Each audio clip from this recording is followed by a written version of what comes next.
Chapter 12 સ્વાધ્યાયનો ત્રીજો દાખલો. વર્ણપટ રેખાઓની પાશ્ચન શ્રેણીમાં ટૂંકામાં ટૂંકી તરંગ લંબાઈ હાજર કઈ છે? સાવ સહેલો દાખલો છે. પાશ્ચન શ્રેણી માટે ટૂંકામાં ટૂંકી તરંગ લંબાઈ એટલે n બરાબર ઇન્ફાઇનાઇટ. કોઈ પણ શ્રેણી માટે ટૂંકામાં ટૂંકી એટલે n is equal two infinite. કોઈ પણ માટે લાયમન હોત તો આપણે અનંત n બરાબર ઇન્ફાઇનાઇટથી 1 માં મૂકત. બામર હોત તો ઇન્ફાઇનાઇટમાંથી આપણે 2 માટે વાત કરત. અહીંયા પાશ્ચન માટે છે એટલે n બરાબર ઇન્ફાઇનાઇટથી ત્રીજી કક્ષામાં જ્યારે ઇલેક્ટ્રોન સંક્રાંતિ કરે ત્યારે આપતી તરંગ લંબાઈની વાત છે. તો n બરાબર ઇન્ફાઇનાઇટ લેશું. પાશ્ચન શ્રેણી માટેનું સૂત્ર 1/λ is equal to r 1/3² - 1/n². n બરાબર ઇન્ફાઇનાઇટ આ પદ 0 થઈ ગયું તો લેમડા મિનિમમ જે મળશે એ કેટલી મળશે? 9/r 9/1.097 ગુણ્યા 10⁷ એટલે આ 820.4 નેનોમીટર અથવા તો 8204 એમસ્ટ્રોંગ આપને મળશે. બહુ નાનકડો ટૂંકો 1 માર્કનો દાખલો છે. MCQમાં કદાચ ક્યાંક આવી શકે ટૂંકામાં ટૂંકી તરંગ લંબાઈ માટેનો. ચાલો ત્યાર પછી ચોથો દાખલો. એક પરમાણુમાં 2.3 ઇલેક્ટ્રોન વોલ્ટ તફાવતના બે ઉર્જા સ્તરોને જુદા પાડે છે. આપણે બે ઉર્જા સ્તરનો તફાવત આપ્યો છે 2.3 ઇલેક્ટ્રોન વોલ્ટ. જ્યારે પરમાણુ ઉચ્ચ સ્તરમાંથી નિમ્ન સ્તરમાં સંક્રાંતિ કરે ત્યારે ઉત્સેદ વિકિરણની આવૃત્તિ કેટલી હશે? આપણે બોહરના અધિતર્ક વખતે ભણી ગયા છીએ કે કોઈ પણ બે ઉર્જા સ્તર વચ્ચેનો તફાવત છે HF ના પૂર્ણ ગુણાંકનો એટલે કે HF જ થાય. HF જથ્થાનો F આવૃત્તિવાળા HF જથ્થાના ઉર્જાનું ઉત્સર્જન કરે, ફોટોનું ઉત્સર્જન કરે. તો અહીંયા આ જે ઉર્જાનો તફાવત આપણે આપ્યો છે E કે જે બરાબર એ 2.3 ઇલેક્ટ્રોન વોલ્ટ આપ્યો છે is equal two HF. F ને સૂત્રનો કરતા બનાવ્યો તો delta E upon H. Delta E બરાબર 2.3 આપ્યું છે. H ની કિંમત 6.625 ગુણ્યા 10⁻34. પણ આપણે અહીંયા ઇલેક્ટ્રોન વોલ્ટમાંથી જૂલમાંથી ઇલેક્ટ્રોન વોલ્ટમાં ફેરવવા પડશે એટલે ગુણ્યા 1.6 ગુણ્યા 10⁻19. એટલે આપને આ કેલ્ક્યુલેશન કરતા જવાબ મળશે 5.55 ગુણ્યા 10⁻14 હર્ટ્ઝ આવૃત્તિ. બરાબર. મોટા ભાગે આ દાખલામાં કે આવા દાખલા સાવ સહેલા હોવા છતાં આ ભૂલ થાય. આપણે 1.6 ગુણ્યા 10⁻19 ગુણાકાર કરતા ભૂલી જાય. બરાબર, ધ્યાન રાખવું. ત્યાર પછી પાંચમો દાખલો. હાઇડ્રોજન પરમાણુની ધરા અવસ્થાની ઉર્જા જે આપને ખ્યાલ જ છે -13.6 ઇલેક્ટ્રોન વોલ્ટ છે. તો આ અવસ્થામાં ઇલેક્ટ્રોનની ગતિ ઉર્જા અને સ્થિતિ ઉર્જા કેટલી હશે? જુઓ, આ પ્રશ્ન દાખલો જે છે એ થિયરીમાં પણ આવી શકે. થિયરીમાં પણ આપણે વાત થઈ ગઈ છે આ પ્રકારે દાખલો જે છે એ મૂલ્ય કરીને આવી શકે. બીજું કે કદાચ હાઇડ્રોજનની બદલે બીજા કોઈ પરમાણુ માટે પણ આવી શકે. ત્યાં આપણે Z બરાબર આપેલું હોય, બરાબર, કે Z બરાબર આના માટે, હિલિયમ માટે, વોટેવર, એવી રીતે પણ આપી શકે. અહીંયા આપણે હાઇડ્રોજન માટેની વાત કરીએ તો હાઇડ્રોજન પરમાણુની કુલ ઉર્જાનું સૂત્ર આપણે ખબર છે E is equal two K plus U. K એટલે ગતિ ઉર્જા, U એટલે સ્થિતિ ઉર્જા. Kની કિંમત 1/mv², સ્થિતિ ઉર્જા K Q1 Q2 upon R પ્રમાણે 1/4πε0 E²/R. આપણે બેઝિક એક સૂત્ર લીધું કુલ ઉર્જાનું. હવે ઇલેક્ટ્રોન જ્યારે વર્તુળ ગતિમાં ફરતો હોય ત્યારે FC is equal two Fe, કેન્દ્ર ત્યાગી બળ ઇઝ ઇક્વલ ટુ કુલંબીય આકર્ષણ બળ થતું હોય. એટલે mv²/R is equal two 1/4πε0 E²/R². આપણે થિયરીમાં સેમ વસ્તુ આવી ગયેલી છે. અહીંયા આ એક R કેન્સલ છે અને 1/2 વડે બે બાજુ ગુણાકાર કરતા આ 1/mv² ઇઝ ઇક્વલ ટુ અહીંયા છેદમાં બગડો આવી જશે એટલે 8 થઈ જશે 1/8πε0 E²/R. આમ કરવાનું કારણ એ છે કે આપને આ ગતિ ઉર્જા મળી અને આ જે છે એ સ્થિતિ ઉર્જાનું અડધું થયું. જુઓ, સ્થિતિ ઉર્જા 1/4πε0 E²/R છે તો આ એના કરતા અડધું થયું. એટલે સમીકરણ 1 પરથી આપણે આટલી વસ્તુ ખબર પડી કે ગતિ ઉર્જા ઇઝ ઇક્વલ ટુ સ્થિતિ ઉર્જા કરતા અડધું. K is equal two -U/2 અહીંયા મળ્યું કારણ કે સ્થિતિ ઉર્જા છે માઇનસ હોય. તો આના ઉપરથી U is equal two -2K થશે. હવે આ U ની કિંમત આપણે આમાં મૂકીએ છીએ E is equal two K plus U. તો K પ્લસ U એટલે -2K. તો K -2K એટલે -K. E ની કિંમત મૂકી -13.6 ઇલેક્ટ્રોન વોલ્ટ અને -K એટલે ગતિ ઉર્જા જે છે એ 13.6 ઇલેક્ટ્રોન વોલ્ટ મળી. યાદ રાખજો, ગતિ ઉર્જા ધન હોય, સ્થિતિ ઉર્જા ઋણ હોય. આના ઉપરથી સ્થિતિ ઉર્જા ઇઝ ઇક્વલ ટુ -2 કે આના કરતા બમણી થઈ જશે, એટલે સ્થિતિ ઉર્જા મળશે -27.2 ઇલેક્ટ્રોન વોલ્ટ. આ મેં તમને કીધું એમ આ કદાચ આપણે થિયરીમાં પણ આ રીતે પ્રશ્ન આવી શકે. કદાચ ધરાવસ્થાની બદલે પહેલી કક્ષાની બદલે બીજી કક્ષા, ત્રીજી કક્ષા માટે પણ આવું સૂત્ર આવી શકે. ત્યાર પછી છઠ્ઠો દાખલો. પ્રારંભમાં ધરા સ્થિતિમાં રહેલ હાઇડ્રોજન પરમાણુ એક ફોટોનનું શોષણ કરે છે, જે તેને n=4 સ્તર સુધી ઉત્તેજિત કરે છે. આ ફોટોનની આવૃત્તિ અને તરંગ લંબાઈ શોધો. હવે આવૃત્તિ અને તરંગ લંબાઈ માટે આપણે આ જે દાખલો આવ્યો હતો કે બે ઉર્જા સ્તરની વાત હતી. અહીંયા આપણે ધરા અવસ્થામાંથી ચોથી કક્ષાની વાત છે, એટલે હાઇડ્રોજન માટે જો આપણે કોમન સૂત્ર ખ્યાલ છે E = -13.6/n², બરાબર. તો એના ઉપરથી n=1 માટે ઉર્જા થશે 13.6, n=4 માટે આ જ ઉર્જા થશે -0.85. હવે 4 માંથી 1 માં સંક્રાંતિ કરે કે 1 માંથી 4 માં જાય, 1 માંથી 4 માં જાય તો ઉર્જાનું શોષણ કરશે, અને ચોથામાંથી જો પહેલી કક્ષામાં આવશે તો એટલી જ ઉર્જા મુક્ત કરશે. પણ આ સંક્રાંતિ દરમિયાન ઉર્જાનો જે તફાવત છે HF જેટલો થશે, જે આપણે અહીંયા વાત થઈ ગઈ એમ. તો E4 - EI = HF. ચોથી કક્ષાની ઉર્જા -0.85 માઇનસ પહેલી કક્ષાની ઉર્જા -13.6. આ બેની બાદબાકી કરશો એટલે પ્લસ થશે 12.5, અને આ h ને અહીંયા છેદમાં લીધો એટલે 12.5/h. વળી પાછી એ જ પ્રશ્ન કે અહીંયા 1.6 × 10⁻⁻⁰ લખવાનું ભૂલાય નહીં.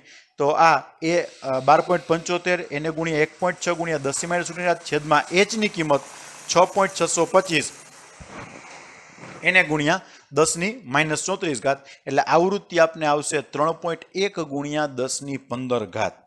જુઓ અહીંયા આપને કેટલી આવી હતી? 5.55 × 10⁻14. ઉર્જા 2.3 ઇલેક્ટ્રોન વોલ્ટ હતી, ત્યારે આપને આવૃત્તિ 5.55 × 10⁻14 મળી. અહીંયા ઉર્જાનો તફાવત આપને 12.75 મળ્યો, તો આવૃત્તિ છે એ વધી ગઈ. ઉર્જા આવૃત્તિ થિયરી. એના ઉપરથી તરંગ લંબાઈ λ = c/f. એ તો સિમ્પલ વસ્તુ છે. c = 3 × 10⁸ અને f = 3.1 × 10⁻15. એટલે આપણે તરંગ લંબાઈ જે છે એ 0.9743 × 10⁻⁻7 મીટર મળશે. જવાબ ઉપરથી એટલી ખબર પડવી જોઈએ કે આ તરંગ લંબાઈ જે છે એ એમસ્ટ્રોંગના ક્રમની અથવા નેનોમીટરના ક્રમની તો મળે છે, એ તો બરાબર છે, પણ કયા વિભાગમાં મળે છે, કેટલી ઉર્જા માટે? જો ઉર્જાનો તફાવત આટલો આવ્યો, ચોથી કક્ષાની વાત આવી, તો ચોથી કક્ષા માટે આ λ આવી, તો એ કઈ શ્રેણી થશે? કઈ શ્રેણી થશે? વિચારી લ્યો, ખબર પડવી જોઈએ. સ્વાધ્યાય 12 નો 7મો દાખલો. બોહર મોડેલનો ઉપયોગ કરી n = 1, 2, 3 સ્તરોમાં હાઇડ્રોજન પરમાણુઓના ઇલેક્ટ્રોનની ઝડપની ગણતરી કરો, અને દરેક સ્તર માટે કક્ષીય આવર્તકાળ આપણે શોધવાનો છે. બોહર મોડેલનું આપણે સૂત્ર યાદ જ છે, ઝડપનું સૂત્ર V = E²/2ε0h × 1/n. સૂત્રમાં કિંમત મૂકીએ n = 1 માટે, એટલે કે પહેલી કક્ષા માટે, E²/2ε0h એ 1.6 × 10⁻⁻19 એનો વર્ગ, 2ε0 8.85 × 10⁻12, h ની કિંમત 6.625 × 10⁻34. આ બધાનું કેલ્ક્યુલેશન કરશું તો 2.183 × 10⁻6 મીટર/સેકન્ડ મળશે. તમારે પણ એક વખત આ ગણતરી કરી લેવી. કદાચ આમાં કોઈ ભૂલ હોઈ શકે ખરા, ક્યારેક એકાદ બે આંકડા આડાવડા લખાઈ ગયા હોય, તો આપણે પણ આ ચેક કરી લેવું. હવે n = 2 માટે જોઈએ તો આટલું બધું તો કોમન જ છે. n = 2 માટે લઈએ તો v/2 આવશે, એટલે v1/n 2.183 × 10⁻6 / 2 આપને સહેલું પડશે એટલે એ મૂલ્ય મળશે 1.092 ગુણ્યા 10 ની 6 ઘાત. એવી જ રીતે n બરાબર 3 માટે લઈએ તો આ બધી કિંમતો સરખી જ છે.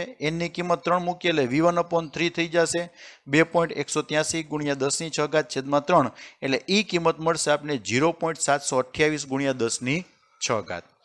હવે જુઓ કક્ષીય આવર્તકાળ. ભૂતકાળમાં આ દાખલો જે છે એ આપને કક્ષીય આવર્તકાળ માટે અલગથી પૂછાતો અને ત્યારે આ સાબિતી આવતી કે કક્ષીય આવર્તકાળનો વર્ગ એ ત્રિજ્યાના ઘનના સમપ્રમાણમાં હોય છે એવું સાબિત કરો. આપણે એ પણ આગળ જતા સાબિત કરશું, અત્યારે એનું કામ નથી. બરાબર. અત્યારે પહેલા જોઈએ તો કક્ષીય આવર્તકાળનો માટે વાત કરીએ તો આવર્તકાળ કેટલો થશે? આવર્તકાળ t બરાબર અંતરના છેદમાં વેગ, અંતર 2πr ના છેદમાં વેગ, અંતર 2πr છેદમાં વેગ, સમય બરાબર અંતર છેદમાં વેગના સૂત્ર ઉપરથી આપણે સિમ્પલ વસ્તુ છે. હવે બોહેર મોડેલની વાત કરીએ. જો અહીંયા બોહર મોડેલ ઉપયોગ કરવાનો છે.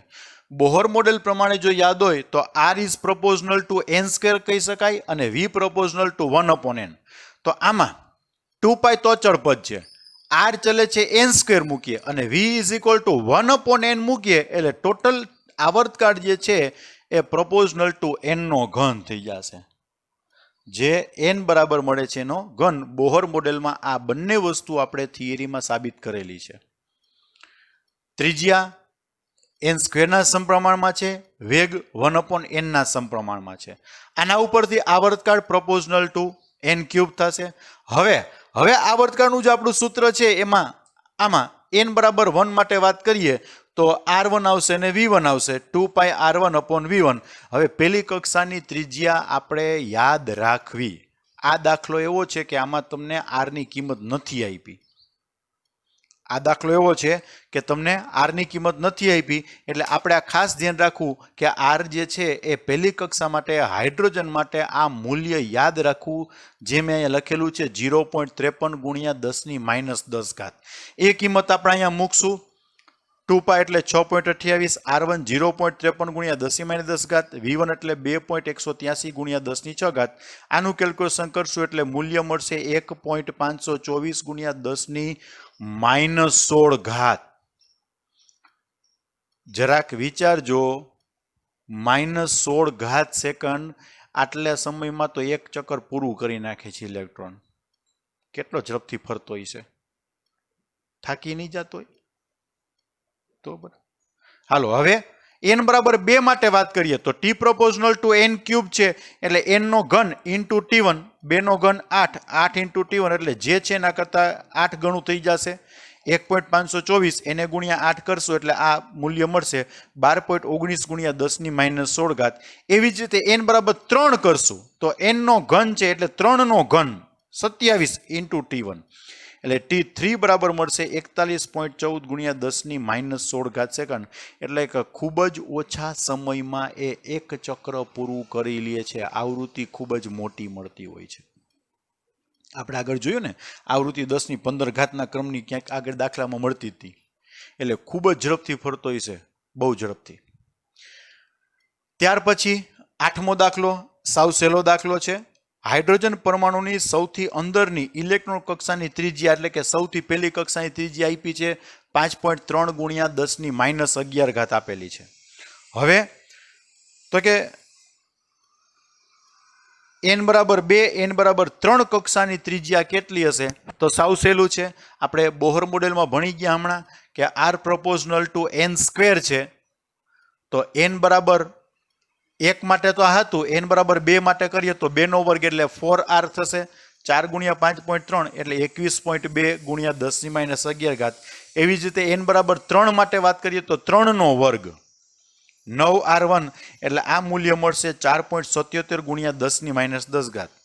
જુઓ આ બધી કિંમતો જે છે એ ખૂબ જ નાની મળે છે. અહીંયા આ મૂલ્ય ખૂબ જ નાનું મળ્યું છે. ગણતરી કરતી વખતે જરા ધ્યાન રાખવું. કદાચ એવું બની શકે કે આમાં કોઈ એક આંકડો જે છે એ ભૂલથી લખાઈ ગયો હોય. આપણે દરેક દાખલા જાતે ગણીને ટ્રાય કરવી. અહીંયા માત્ર ગણતરી કરીને સમજૂતી આપેલી છે. આપણે સૂત્ર મૂકી અને જાતે પ્રયત્ન કરી અને દરેક દાખલા ગણવા. ચેપ્ટર 12નો 9મો દાખલો. ઓરડાના તાપમાને 12.5 ઇલેક્ટ્રોન વોલ્ટની ઇલેક્ટ્રોન કિરણાવલી વાયુરૂપ હાઇડ્રોજન પર મારો ચલાવવા માટે વપરાય છે. તો તરંગ લંબાઈઓ કઈ શ્રેણીમાં ઉત્સર્જિત થશે? જુઓ, અહીંયા આપણે ઉર્જા 12.5 ઇલેક્ટ્રોન વોલ્ટ આપેલી છે કે જે ઉર્જા આપીએ એટલે ઇલેક્ટ્રોન જે છે એ ઉત્તેજિત થઈ અને કોઈ પણ આગળની કક્ષામાં જશે. સામાન્ય રીતે આપણે એવું વિચારવાનું છે હંમેશા કે ધરાવસ્થામાં રહેલો ઇલેક્ટ્રોન જે છે એને ઉર્જા આપતા એ સંક્રાંતિ કરી બીજી કક્ષામાં, ત્રીજી કક્ષામાં, ચોથી કક્ષામાં ગમે ત્યાં જાય છે. હવે આ સંક્રાંતિ બાદ આ ઉર્જા મેળવ્યા બાદ તરત જ એ પોતે ત્રીજામાંથી કદાચ ડાયરેક્ટ પહેલી કક્ષામાં આવી શકે, ત્રીજામાંથી બીજામાં, બીજામાંથી પહેલામાં, એવી રીતે આવી શકે. તો તરંગ લંબાઈઓ કેટલી જે છે એ આપણે શોધવાની છે, કેટલી શક્યતા છે. હવે અહીંયા 12.5 ઇલેક્ટ્રોન વોલ્ટ જેટલી ઉર્જા આપવામાં આવે છે. 12.5 ઇલેક્ટ્રોન વોલ્ટ ઉર્જા આપીએ એટલે સ્વાભાવિક છે કે એ ત્રીજી કક્ષા સુધી તો સંક્રાંતિ કરશે. બરાબર? તો હાઇડ્રોજન પર માટે ઉર્જા આપને ખ્યાલ છે, પહેલી કક્ષાની ઉર્જા 13.6 છે, બીજી કક્ષાની ઉર્જા 3.4 છે, ત્રીજા માટે 1.51 છે, ચોથા માટે 0.85 છે. આપને ખ્યાલ છે. જો 12.5 ઇલેક્ટ્રોન વોલ્ટ જેટલી ઉર્જા મળે તો સ્વાભાવિક છે કે જો તમને સમજાતું હોય તો પહેલા અને ત્રીજા ઉર્જા વચ્ચેનો તફાવત એપ્રોક્સિમેટલી 12.5 ની નજીકનો થાય. પહેલી અને ત્રીજી વચ્ચેનો, સોરી. એટલે એનો અર્થ એવો થઈ ગયો કે આ પહેલી કક્ષામાંથી ત્રીજી કક્ષા સુધી તો જાય જ. હવે ત્રીજી કક્ષામાંથી ડાયરેક્ટ પહેલામાં આવી શકે, બીજામાં આવે, બીજામાંથી પહેલામાં આવી શકે. એટલે આપણે 3 શક્યતાઓ વિચારી શકાય, કારણ કે તરંગ લંબાઈ કેટલી ઉત્પન્ન થાય એના માટેની વાત છે. આ દાખલો 3 માર્કમાં પૂછાઈ શકે એવો દાખલો છે. 12.5 ઇલેક્ટ્રોન વોલ્ટ ઉર્જાનું શોષણ થવાથી ઇલેક્ટ્રોન n બરાબર 1 માંથી 3 માં સંક્રાંતિ કરશે. આપણે ઉર્જાના મૂલ્ય ઉપરથી ખ્યાલ આવી જવો જોઈએ. હવે જો 3 માંથી પહેલામાં ડાયરેક્ટ આવે તો આપણે ખ્યાલ છે કે EI માઇનસ EK બોહરના અધિતર્ક 2 મુજબ ઉર્જાનો તફાવત હંમેશા HF અથવા HC/λ જેટલો થવો જોઈએ. તો અહીંયા 1 અને 3 પહેલી અને ત્રીજી માટેની વાત કરીએ તો HC/λ. લેમડાને સૂત્રો કરતા બનાવ્યો HC/ΔE. બરાબર? તો H નું મૂલ્ય, C નું મૂલ્ય અને પહેલી અને ત્રીજી કક્ષા માટે જે છે ઉર્જા એની બાદબાકી એને ગુણ્યા આપણે ઇલેક્ટ્રોન વોલ્ટમાં જોઈએ એટલે 1.6 ગુણ્યા 10⁻19 કરીએ. એટલે આપણે જ્યારે ઇલેક્ટ્રોન ત્રીજી કક્ષામાંથી સીધો પહેલી કક્ષામાં આવશે ત્યારે મળતી તરંગ લંબાઈ 1.027 ગુણ્યા 10⁻7 મીટર મળશે. હવે કદાચ એવું બને કે ત્રીજામાંથી બીજામાં અને બીજામાંથી પહેલામાં એ રીતે આવે તો હવે 3 માંથી 2 ની સંક્રાંતિ માટે વળી પાછું એ જ ઉર્જાનો તફાવત E2 E3 HC/λ. Lambda of 32 is equal two HC/ΔE. વળી પાછી એ જ કિંમત. હવે અહીંયા 2 અને 3 વચ્ચેનો તફાવત, બરાબર, 2 અને 3 વચ્ચેનો તફાવત 3.4 - 1.51. તો આ મૂલ્ય મળશે આપણે 6.57 ગુણ્યા 10⁻7. એવી જ રીતે ત્રીજામાંથી બીજામાં, પછી બીજામાંથી પહેલી કક્ષામાં પાછો આવે. જો સંક્રાંતિ ગમે તે રીતે થઈ શકે. એટલી વસ્તુ ફાઇનલ છે કે આ મૂલ્ય જે છે એ HF ના પૂર્ણ ગુણાંકનું હોય. ત્રીજામાંથી સીધો પહેલી કક્ષામાં આવે અથવા ત્રીજામાંથી બીજામાં, બીજામાંથી પહેલી કક્ષામાં, એ રીતે આવી શકે. તો આપણે અહીંયા 3 શક્યતા વિચારી શકાય. જો ત્રીજામાંથી પહેલામાં આવે તો આ પ્રમાણે, ત્રીજામાંથી બીજામાં આવ્યો અને હવે બીજામાંથી પહેલામાં, આ રીતે આવી શકે. તો n બરાબર 2 થી n બરાબર 1 સંક્રાંતિ માટે વળી પાછું એ જ સૂત્ર, પણ અહીંયા બાદબાકી પહેલી અને બીજી કક્ષાની ઉર્જા માટે HC/λ. HC/ વળી પાછું અહીંયા E1 - E2. પહેલી કક્ષાની ઉર્જા 13.6, બીજી કક્ષાની ઉર્જા 3.4, બેની બાદબાકી એને ગુણ્યા 1.6 ગુણ્યા 10⁻19. એટલે અહીંયા તરંગ લંબાઈ જે મળી એ 1.21 ગુણ્યા 10⁻7 મીટર મળી. જુઓ, એક વસ્તુ ખાસ વિચારવા જેવી છે. કોઈ પણ કક્ષામાંથી જ્યારે ઇલેક્ટ્રોન પહેલી કક્ષામાં આવે, કોઈ પણ કક્ષામાંથી ઇલેક્ટ્રોન જ્યારે પહેલી કક્ષામાં આવે ત્યારે લાયમન શ્રેણી મળે. અહીંયા ત્રીજામાંથી પહેલામાં આવે તો આ જે મળી એ લાયમન શ્રેણી છે. બીજામાંથી પહેલામાં આવી તો આ તરંગ લંબાઈ પણ લાયમન શ્રેણીની જ મળી કહેવાય. એવી રીતે કોઈ પણ માંથી બીજી કક્ષામાં આવે, ત્રીજીમાંથી બીજીમાં, ચોથીમાંથી બીજીમાં, પાંચમાથી બીજીમાં, તો ત્યારે જે શ્રેણી મળે આપણે થિયરીમાં સમજી ગયા છીએ તો એ બામર શ્રેણી હોય. તો અહીંયા 3 માંથી 2 માં આવશે ત્યારે એ જે શ્રેણી આવશે એ બામર શ્રેણી આવશે. બીજી રીતે એ સમજવું હોય તો લાયમન શ્રેણીવાળી તરંગ લંબાઈ બધી પાર જાંબલીમાં આવતી હતી. તો જુઓ અહીંયા 1.027 આવ્યું, 1.21 આવ્યું. આ તરંગ લંબાઈ બધી કેવી આવી? પાર જાંબલી, 400 કરતા ઓછી. જ્યારે આની તરંગ લંબાઈ જે બીજી કક્ષામાં આવી છે એની તરંગ લંબાઈ 6.57, એટલે આ ક્યાં આવ્યું? દ્રશ્ય પ્રકાશમાં આવ્યું. એટલે આ જે છે એ બામર શ્રેણીની તરંગ લંબાઈ થઈ, અને આ બે તરંગ લંબાઈ મળી કઈ મળી? તો કે એ આપને લાયમન શ્રેણીની મળી. એટલે આવું પણ ક્યારેક ભેગું સાથે સાથે સમજતું રહેવું. બરાબર. આ દાખલો આવી રીતે 3 માર્કમાં પૂછાઈ શકે એવો દાખલો છે. ત્યાર પછી 10મો દાખલો, જે માર્ચ 2020માં બોર્ડમાં પૂછાયેલો દાખલો છે. આપણે સૂર્ય અને પૃથ્વી માટેની વાત કરેલી છે. બોહર મોડેલ અનુસાર સૂર્યની આસપાસ આપને વેગ આપેલો છે કે 3 × 10⁴ મીટર પ્રતિ સેકન્ડ જેટલો વેગ છે, અને બંને વચ્ચેનું અંતર કીધેલું છે 1.5 × 10⁻11 મીટર ત્રિજ્યાની ધરાવતી કક્ષામાં પૃથ્વીને રજૂ કરી છે આપણે. બરાબર.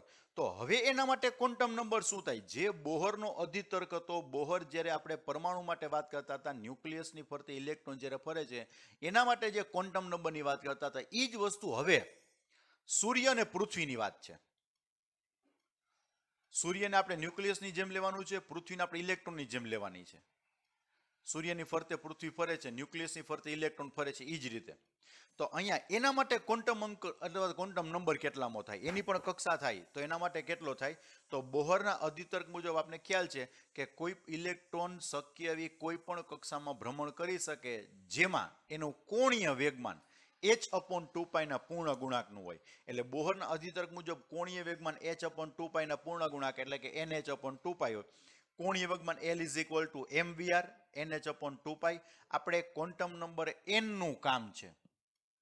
n ને સૂત્રનો કરતા બનાવ્યો, 2π સામે, h અહીંયા છેદમાં mvr 2π/h. અહીંયા જે ક્વોન્ટમ નંબર મળશે એ પૃથ્વીને ઇલેક્ટ્રોન જેવા સૂક્ષ્મ કણ તરીકે અને સૂર્યને ન્યુક્લિયસ તરીકે વિચારીને મળતો ક્વોન્ટમ નંબર કહી શકાય. એમની કિંમત, પૃથ્વીનું દળ જે આપણે રકમમાં આપેલું છે 6 × 10⁴ v, એટલે કે પૃથ્વીનો વેગ આપેલો છે 3 × 10⁴. સૂર્ય અને પૃથ્વી વચ્ચેનું અંતર એટલે કે ત્રિજ્યા જે આપણે આપેલી છે 1.5 × 10⁻11, 2π એટલે 6.28, h ની કિંમત 6.625 × 10⁻34. આનું કેલ્ક્યુલેશન કર્યું એટલે 25.59 × 10⁻73, એટલે એપ્રોક્સિમેટલી 2.6 × 10⁻74. આવડી મોટી ઘાત આવી એનો અર્થ એવો થઈ ગયો કે આ કેટલો મોટો ક્વોન્ટમ નંબર ધરાવે છે. જ્યારે હાઇડ્રોજન પરમાણુ માટે, ઇલેક્ટ્રોન માટે સૂક્ષ્મમાં વાત કરીએ તો આપણે ક્વોન્ટમ નંબર 1, 2, 3, 4 એવી રીતે મળતા હતા. n = 1 હોય તો લાયમન શ્રેણી મળતી હતી, 2 = બામર શ્રેણી મળતી હતી. એટલે કે નાના ક્વોન્ટમ અંક માટે આપણે વિદ્યુત ચુંબકીય વર્ણપટમાં લેમ્બડા કાંઈક મળતી હતી. અહીંયા જો આને આપણે આ રીતે વિચારીએ તો અહીંયા આ પૃથ્વી માટે ક્વોન્ટમ નંબર છે ખૂબ જ મોટો મળે છે. કદાચ એવું પણ ભવિષ્યમાં સાબિત થઈ શકે અથવા તો થઈ શકે કે પૃથ્વી પણ આવી રીતે ઇલેક્ટ્રોનની જેમ વધારે ઉર્જાવાળી કક્ષામાંથી ઓછી ઉર્જાવાળી કક્ષામાં સંક્રાંતિ કરે અને ઉર્જાને વિમુક્ત કરે. બરાબર. એટલે આ એક કાલ્પનિક બાબત છે, પણ આ પૃથ્વી માટે ક્વોન્ટમ નંબર છે એ ખૂબ જ મોટો મળે છે. આ દાખલો માર્ચ 2020માં પૂછાયેલો છે. એટલે કદાચ આવતી વખતે ક્યારેક એવું પણ બને કે આપણે બીજા કોઈ ગ્રહ માટે પણ ક્વોન્ટમ નંબર પૂછાઈ શકે.